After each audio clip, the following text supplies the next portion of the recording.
एअरटेलकडून आता मराठी भाषेत हेल्पलाईन सेवा सक्रिय केल्याचं पत्र ठाकरेंच्या शिवसेनेला देण्यात आलंय।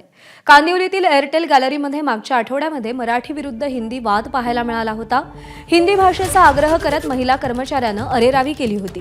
त्यानंतर ठाकरेंच्या शिवसेनेनं एअरटेल कंपनीला पत्र लिहून ग्राहकांसाठी मराठी भाषेत हेल्पलाईन सेवा सुरू करण्याची मागणी केली होती। शिवाय मराठी हेल्पलाईन सेवा सुरू न केल्यास गॅलरी सुरू ठेवू देणार नसल्याचा इशारा ठाकरेंच्या शिवसेनेचे राज्य संघटक अखिल चित्रे यांनी दिला होता। त्यानंतर एअरटेलने हेल्पलाईन सेवेत मराठी भाषा वापरणार असल्याचं ठाकरेंच्या शिवसेनेला सांगितलंय।